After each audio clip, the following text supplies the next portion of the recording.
talking about helping a family who lost their husband, their business partner, their father thrive. And at a young age, he wasn't 70, he wasn't 60, he wasn't sick, he wasn't anything. It was just boom, you know. So be vulnerable, be okay not being okay. For in the back of your mind, your dreams should be real, right?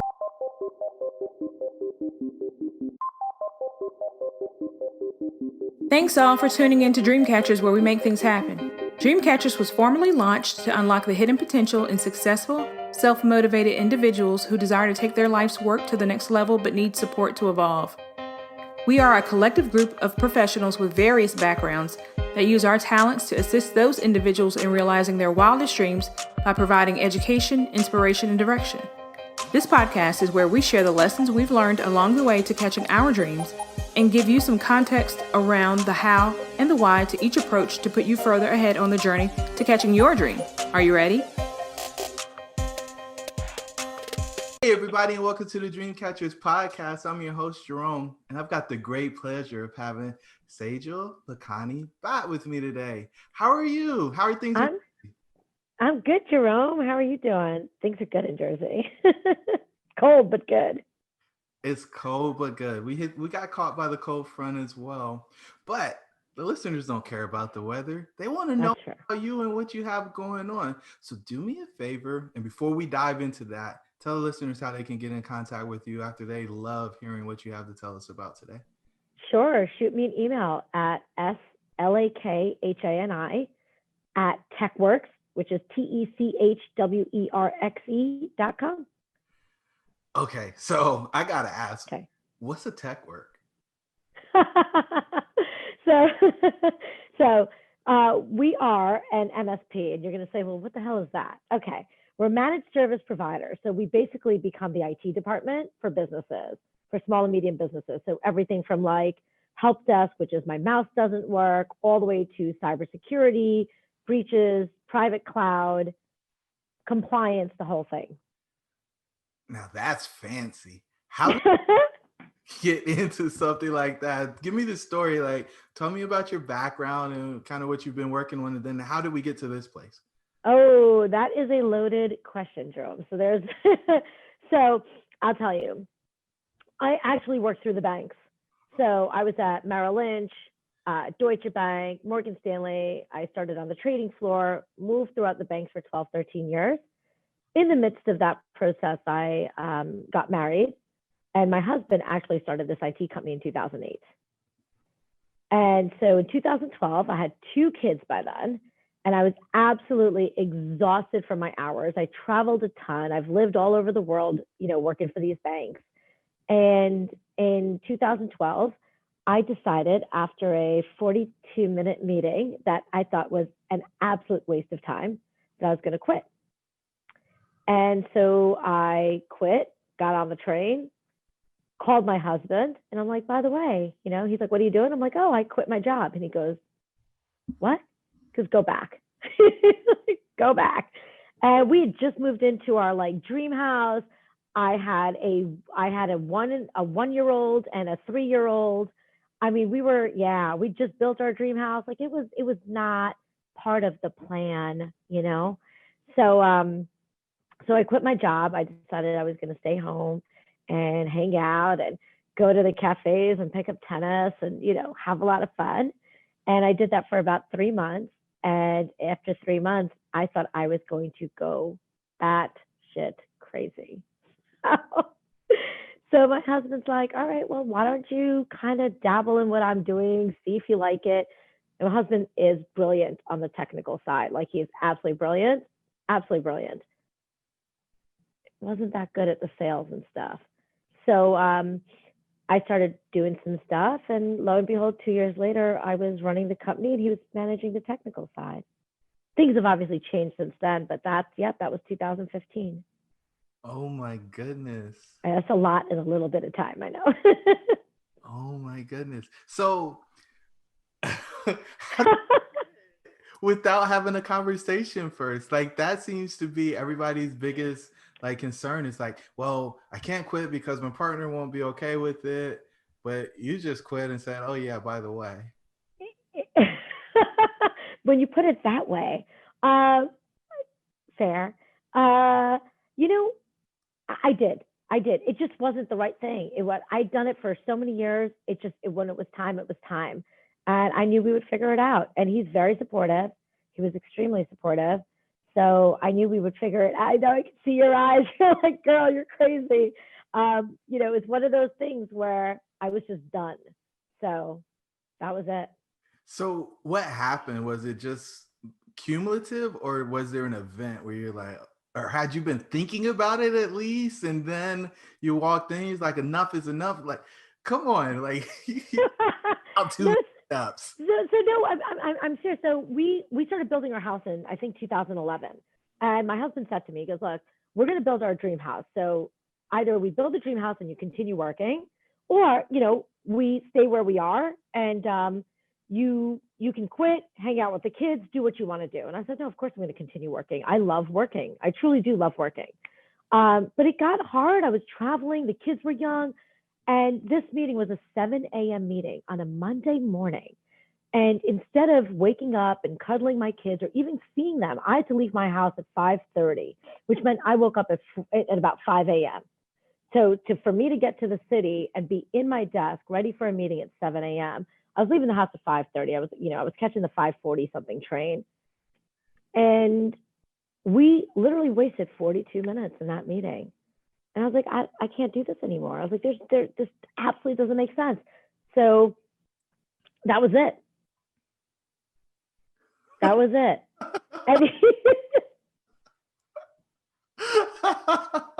Okay. All right. I gotta get myself together. Okay.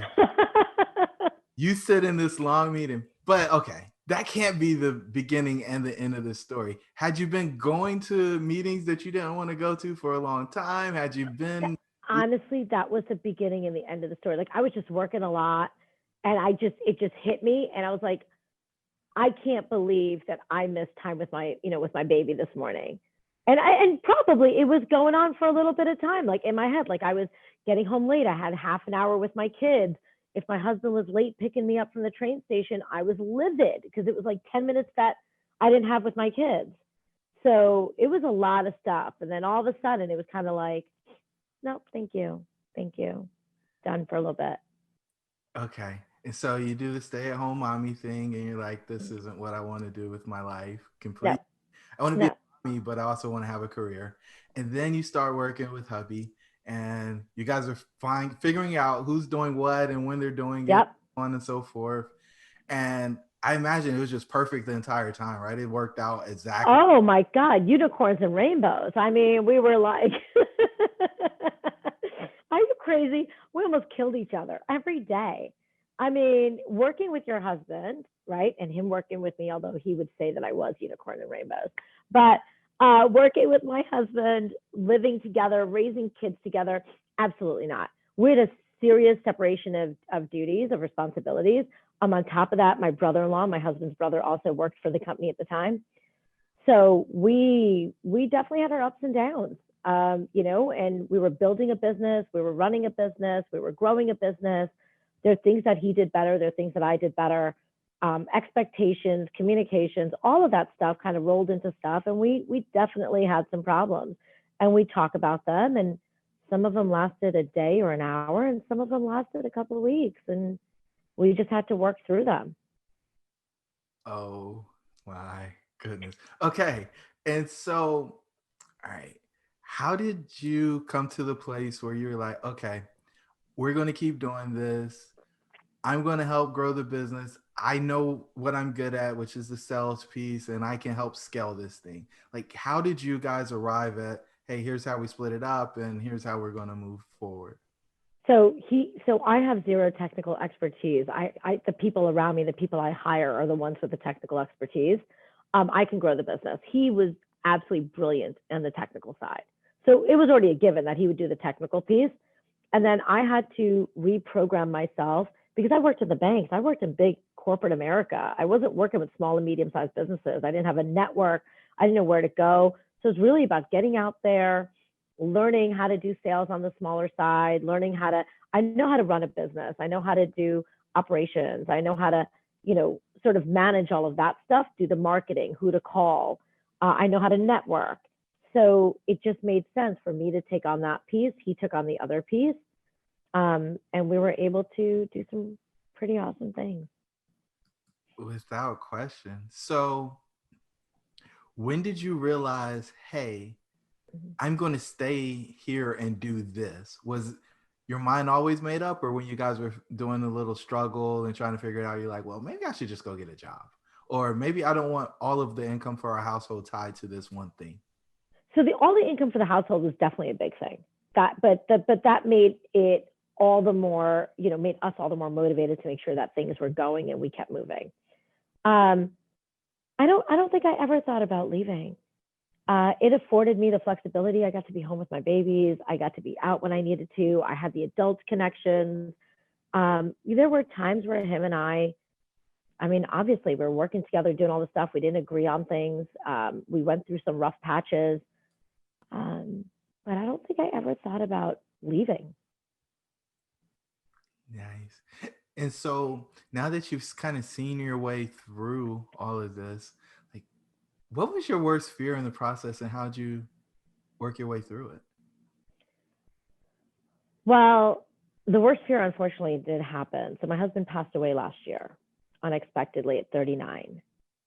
So I became CEO of the company in 2015, and we were doing things. And like I said, things weren't phenomenal. Things were phenomenal. We went ups and downs.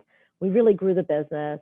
Last year in February, he had an unexpected heart attack and passed away. And so that, I would say, there's nothing else that could have been worse. So now I'm dealing with a business that he started, that he was the primary tech for. Yes, I've hired for that. I've got amazing people in place right now, but at that time, I couldn't even fathom what I was going to do. I had clients I needed to service.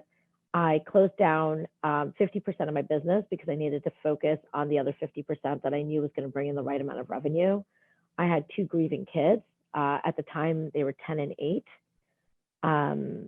And I lost my husband and my business partner and everything else that goes in between that. So I kind of hit that. So the second part of your question was, well, how did you get through it? The thing I told my kids, the thing we said in the eulogy at the funeral was, option A isn't an option anymore. So we need to kick the shit out of option B. And that is something that's in the book, Option B, and I'm sure most people have heard about it. And what I would say is this: I leaned on people. I had colleagues hire my right-hand guy right now, who's amazing. He runs the entire technical aspect of the company. My clients didn't leave me because we always had good relationships. We were managing expectations. We were managing communications. My kids went into therapy right away. And so we were able to make sure that they were getting what they needed from that side and my side. I had to keep the business going because I got to pay the mortgage, and I had to make sure that I was giving enough time to the kids. And I have the most amazing network of people, from my family, my parents, my sister, to my friends, and even now, my in-laws, my brother-in-law, my mother-in-law, and my entire set of colleagues. I have just an incredible network. And so if I needed help, I asked, and there's no shortage of help at all. So, I mean, if I needed to get rid of the kids for a weekend because I needed me time, or if I needed somebody, like I said, I lost my husband. Soon after that, my brother-in-law quit. And we were having, there's always rough family times when things like this happen. And my friends stepped in, my colleagues stepped in, my partner stepped in, my colleagues, they all stepped in. They're like, not a problem. We can help you. We're going to hire somebody for you. We're going to find someone for you. We're going to answer your calls for you. We're going to go to your client sites for you. We're going to help you with this. Whatever the case was, my network was amazing. Wow.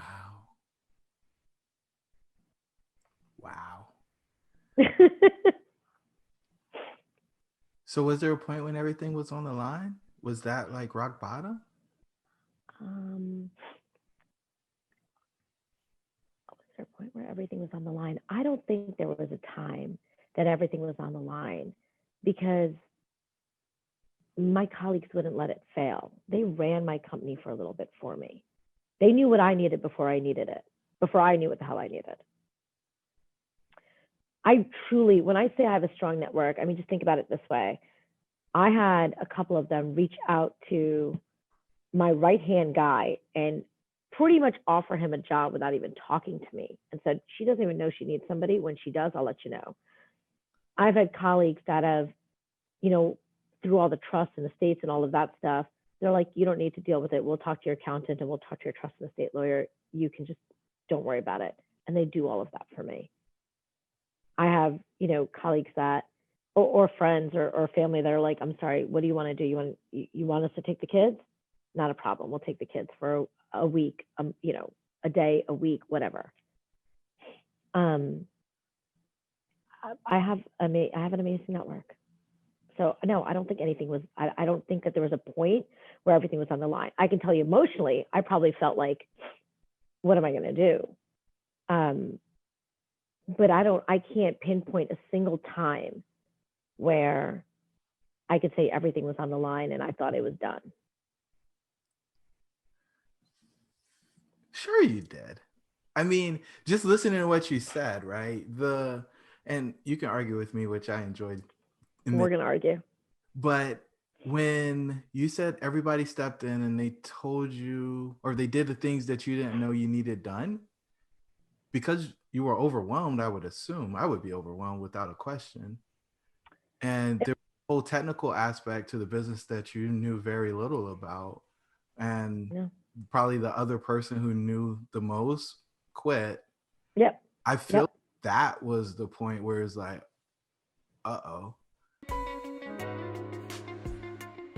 What's up, tribe? It's your host, Jerome. I just want to let you know that we put together a free 15-point checklist for exiting the matrix. Jump on over to dreamshouldbereal.com in order to pick your free copy up.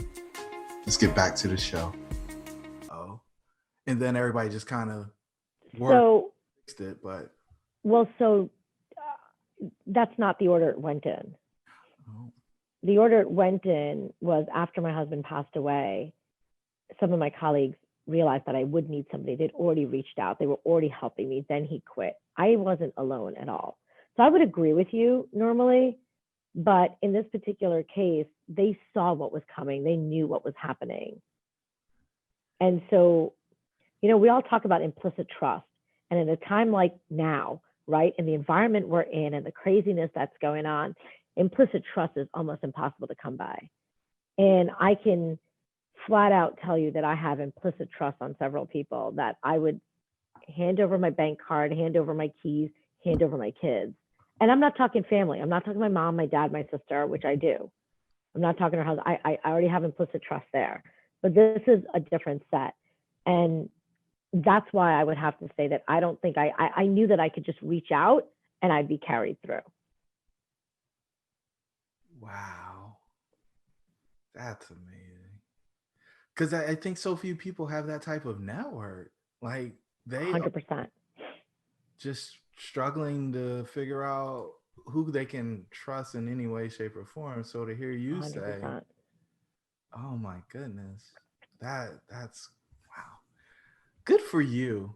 What about you attracted those people into your world? How do you relationship with people such that they are excited to just give to you in that way? Because I suspect that there wasn't a ton of upside for them doing those things for you.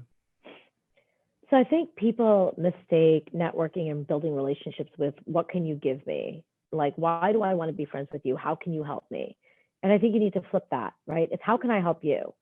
And eventually it comes around, right? So when I build my networks, and I have two amazing groups that I'm part of right now.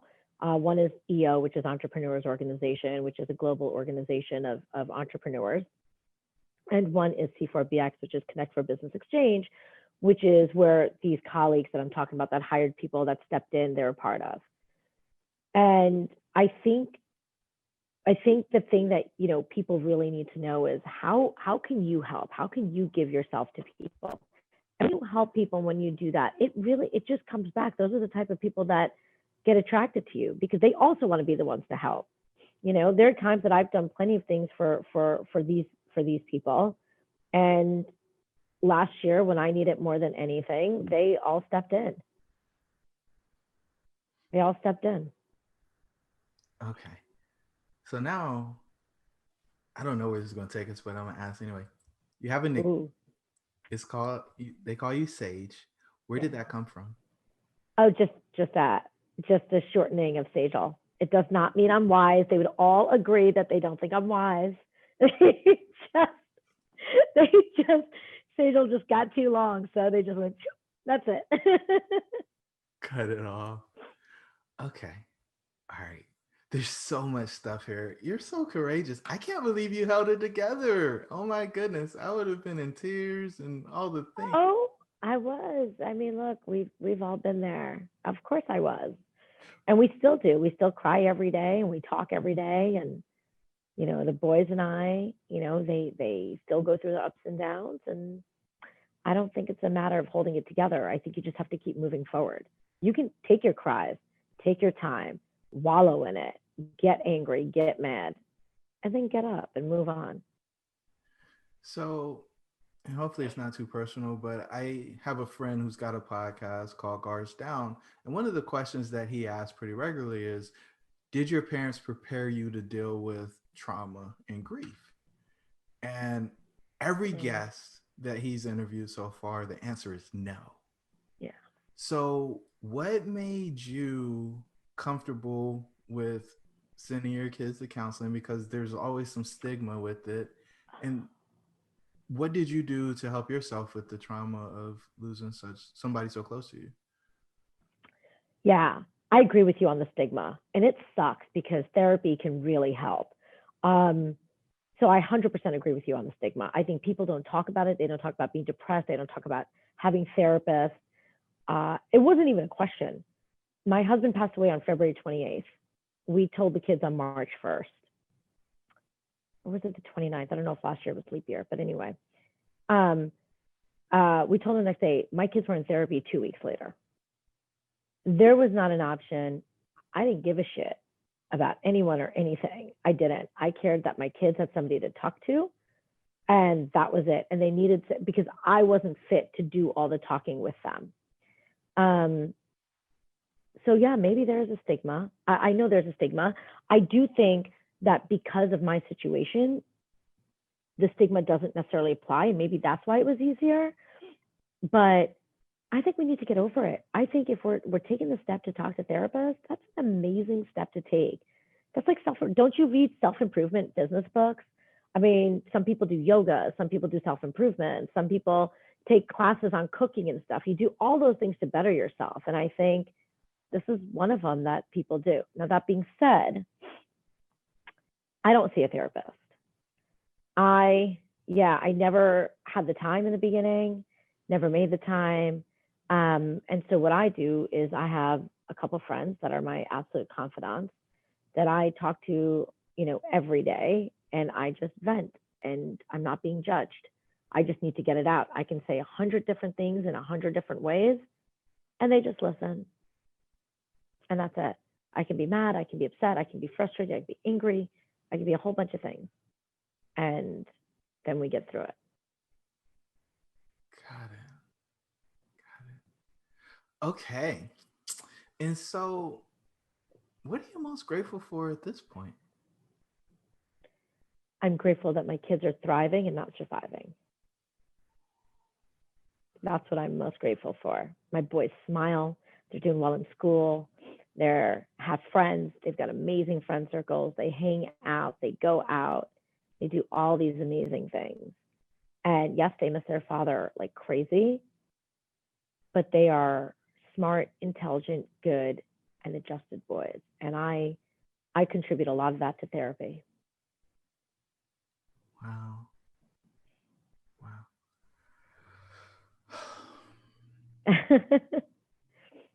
A lot of heavy stuff, I know. I don't think you knew we were going there today.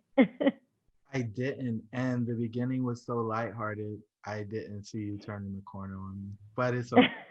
because this is going to help so many people who have tough things going on, not sure Yeah. how to get through it, maybe even a little scared to ask for help. And Mm. I think your courage, your conviction on the path to take and why to take it is going to free them to actually do something. And so for Thank me, you. going into the holidays, which tend to be some of the loneliest times for people who lose people along the way, they are going to have some encouragement to realize, hey, I'm not the only one. Because I think that's where people struggle the most. They start to isolate. They feel like they're the only one that's going through it or went through it, and nobody can understand what's going on in their world. And what they really need is people who are willing to share their story and be vulnerable about the things Mm-hmm. that have happened, because that is where the healing actually comes from. So, Sage, I am so excited that you were courageous enough to share that with us today. Thank you. Thank you. So, I've got 3, maybe 4 questions left, depending on how you answer them. Go The ahead. one is, what dream are you most focused on catching next? So I'm launching a new company in January. So I have a current company. I'm launching sort of like a sister company. And I have 2 other businesses that I also run. Those 2 businesses I run with partners.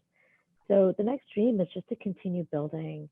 It's you have this fear that you're now responsible for everything, and you just want to.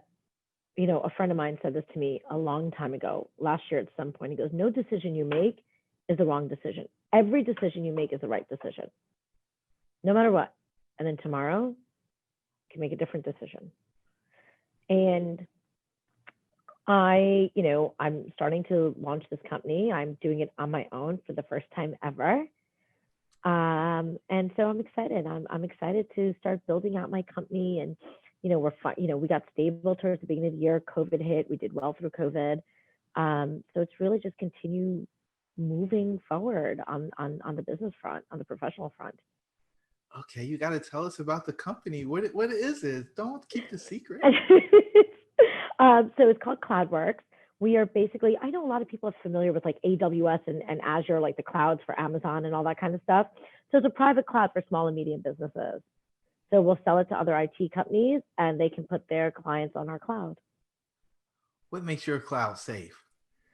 We are compliant. It's all the tools and all of the certifications that we get. It is, I know it's so hard for people to understand, but we have certain compliances we have to follow, certain audits that need to be done, certain tools, hardware, software, trainings, et cetera, that makes our cloud not only safe, but affordable for small and medium businesses. It's all enterprise level. So, when you think about it, a small and medium business deserves, if not deserves more security and stuff than a larger business. And they don't have the money to pay for it. So it's really just that balance of what you need and offering that to our clients. Okay. Now, Sage, I know that your phone still rings from time to time and people are inviting you to come back into that old workforce, having meetings at 7:00 in the morning, and you pretend like that doesn't happen, but I know that it does from time to time. It does. It does. Why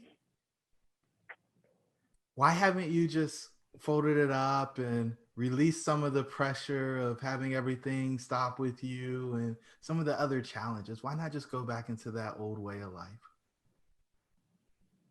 Because I'd suck at it. Because I would suck at it. I'm my own boss. I'm home with my babies when I need to be. I am home to answer their, why can't we get online right now? Because we're schooling from home, mom, to, soccer games, to watching them in chorus, to doing all the things that I can do.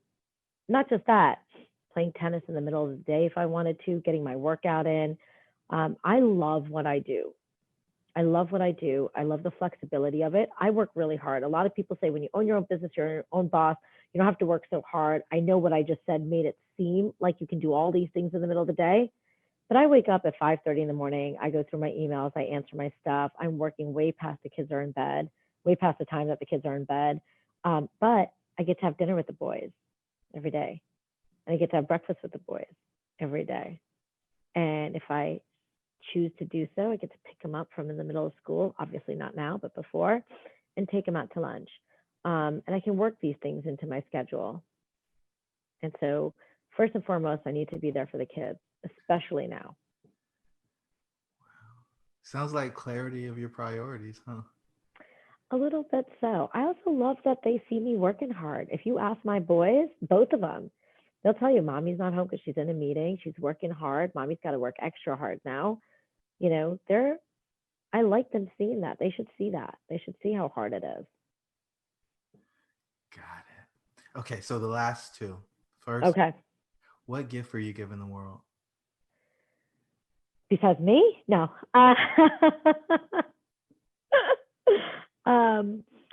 What gift am I giving the world?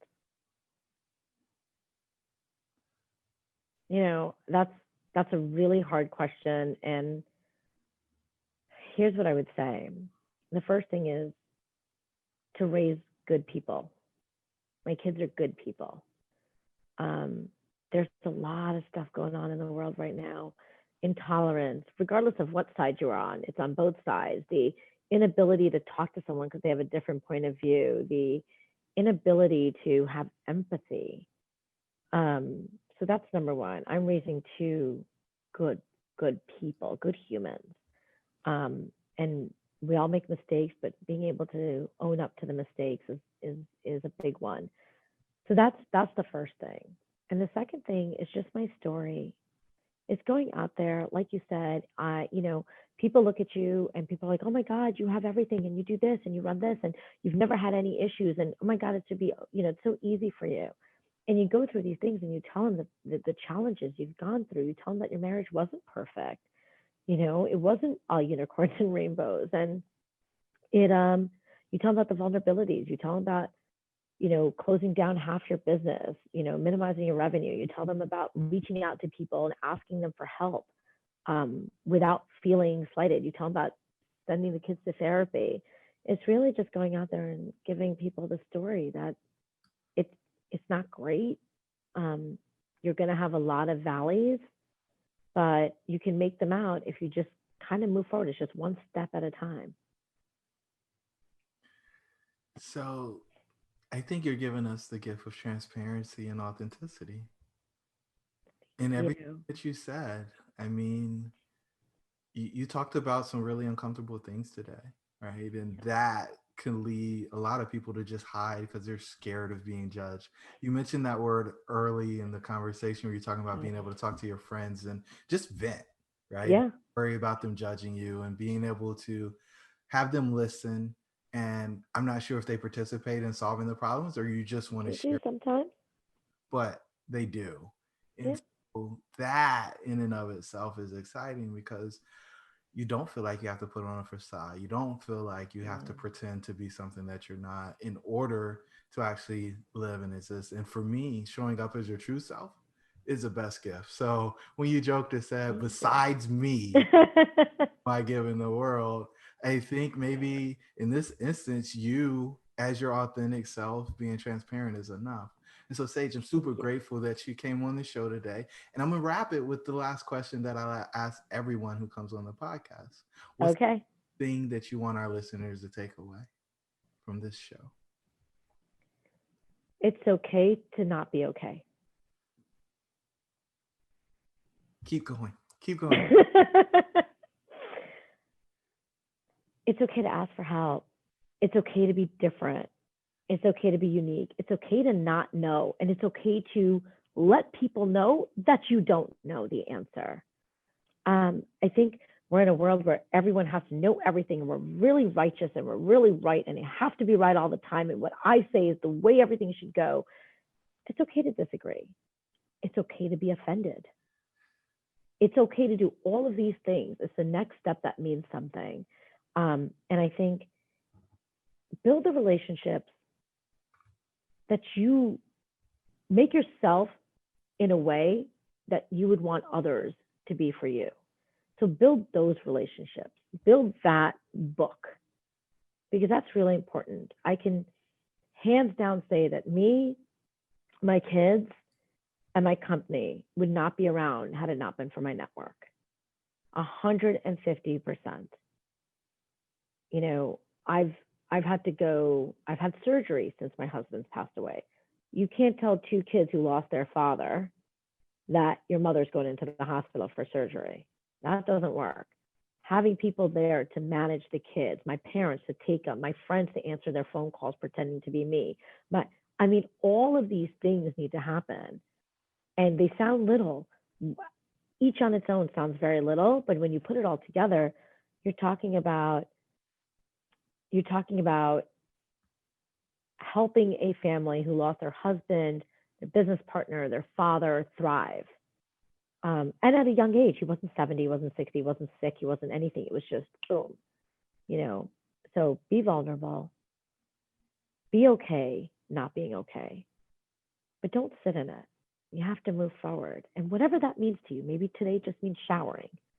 Maybe the next day it means getting a job, whatever it means. Sage, this was an awesome episode of the Dreamcatchers podcast. I'm so grateful that you came into my network, and I look forward to continuing this conversation so that one day maybe I can be one of those trusted people in your, you said implicit trust. Amazing. Yeah. Never heard anybody use that to describe people that they work with. I've only heard that description for romantic relationships. So nope. These two people, implicit trust. This was awesome. Thank you so much for joining us. We'll talk soon. Jerome, thank you so much for having me. Thank you for joining the tribe today. We would love to hear from you. Please don't forget to rate, like, and share. Perhaps someone you know could benefit from what we've discussed. Until the next time, remember that your dreams should be real.